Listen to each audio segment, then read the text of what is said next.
Students, Assalamu alaikum. I welcome you all. Today is class 12th and we are going to discuss about the chapter number 9, that is government budget and the economy. इस government budget में हम बेटा पढ़ेंगे एक what is government budget क्या होती है, and what are its main objectives, इसके क्या ऑब्जेक्टिव्स हैं, इसके क्या मकासद हैं, और हम साथ में पढ़ेंगे कि व्हाट आर इट्स कंपोनेंट्स, और इसके कंपोनेंट्स क्या हैं, इसके अज्जा क्या हैं। तो सबसे पहले बेटा हम पढ़ेंगे व्हाट इज गवर्नमेंट बजट। जब हम गवर्नमेंट बजट की बात करते हैं, budget is a statement of expected receipts and expected expenditures of the government for the financial year April 1st March 31।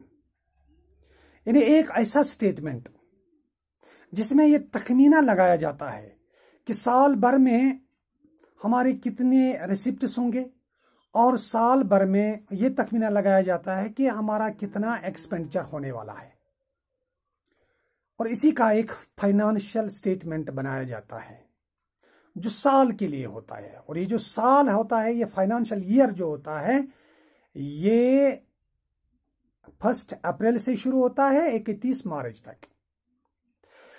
It also includes government report on it's financial performance over the past 1 year.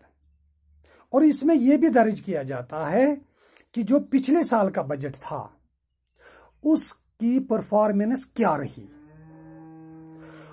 फिर इस budget को दोनों ऐवानों में पेश किया जाता है, जैसा कि इन इंडिया, हमारे हिंदुस्तान में आर्टिकल 112, ये जो आर्टिकल 112 है, इसके तहत हमारे हिंदुस्तान में सेंट्रल गवर्नमेंट को अपनी बजट बनानी है।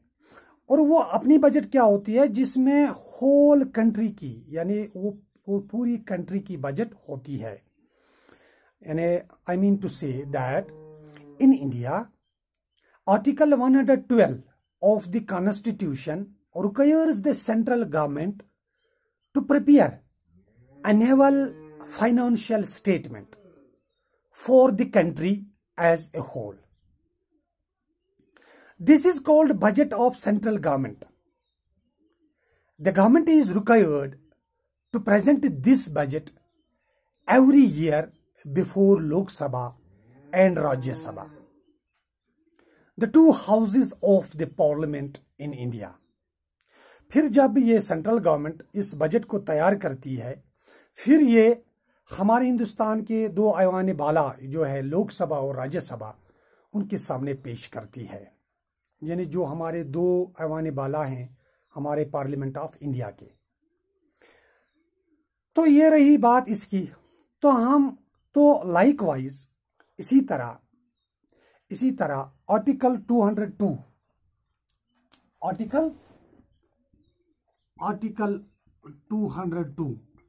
यानी इस आर्टिकल 112 ऑफ इंडियन कॉन्स्टिट्यूशन के तहत हमारी सेंट्रल गवर्नमेंट को बजट बनानी है।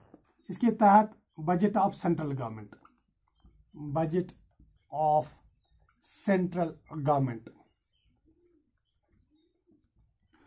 और इस आर्टिकल 202 के तहत बजट ऑफ स्टेट गवर्नमेंट, यानी स्टेट गवर्नमेंट को अपनी बजट ऑफ स्टेट गवर्नमेंट, इन स्टेट गवर्नमेंट को अपनी बजट बनानी है।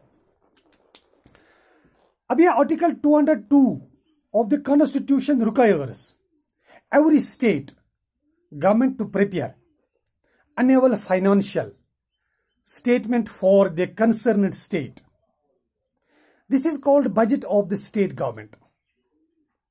The state government is required to present this budget every year in the state legislative assembly. और हर स्टेट को ये बजट जो है, ये स्टेट बजट जो है, ये द लेजिस्लेटिव असेंबली के सामने पेश करनी पड़ती है। यानी अब इसको भी ये जो बजट है अब दोनों को, यानी सेंट्रल गवर्नमेंट को भी ये बनानी है और तमाम स्टेट गवर्नमेंट्स को भी। यानी हमारे हिंदुस्तान में जितनी भी रियासत है, हर गवर्नमेंट को ये बजट बनानी पड़ती है और हिंदुस्तानी आईन के तहत, यानी जैसा कि आपने पढ़ा कि आर्टिकल 112 और 202 के तहत।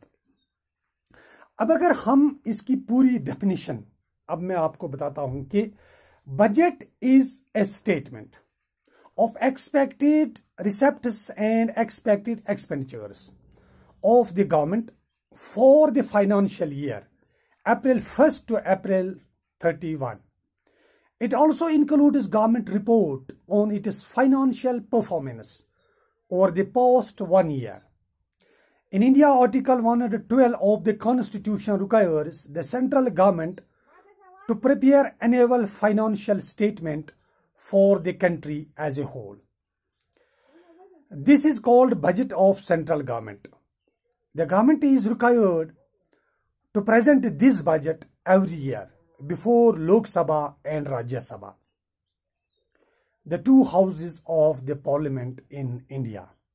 Likewise, Article 202 of the Constitution requires every state government to prepare annual financial statement for the concerned state. This is called budget of the state government.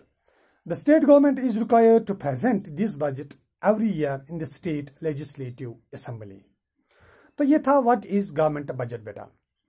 तो इंशाल्लाह हम अपने नेक्स्ट लेक्चर में आपको पढ़ाएंगे कि what are it is main objectives. तो objectives क्या है, उसमें है redistribution of income and wealth, reallocation of resources. बहरहाल ये हम नेक्स्ट लेक्चर में पढ़ेंगे बेटा। आपसे यही रिक्वेस्ट है, गुजारिश है कि जो बच्चे अभी हमारे ग्रुप में शामिल नहीं हुए हैं वो अपना नंबर मुझे सेंड करें ताकि मैं उन्हें अपने ग्रुप में ऐड करूं। जो हमने अपना ग्रुप 11th क्लास इकोनॉमिक्स का, 11th और 12th का जो हमने मिक्सड ग्रुप बनाया है, तो उसमें उन्हें ऐड करूंगा। और ये जो स्टडी मटेरियल है इसका, ये मैं आपको वहाँ भी अपलोड करूंगा, वहाँ भी पोस्ट करूंगा अपनी ग्रुप में। तो इसलिए इस बात की कोई परेशानी नहीं है। तो सिर्फ आप समझने की कोशिश कीजिए और बाहर ज़्यादा भीड़ भाड़ में ना घूमें, घर में भी अलग से रहें, क्योंकि ये जो कोविड-19 है इसका फैलाव ज़्यादा हो चुका है। तो इसलिए आराम से अच्छी तरह से घर में बैठ के अच्छे से अपनी पढ़ाई कीजिए। अल्लाह निगहबान। Thank you very much.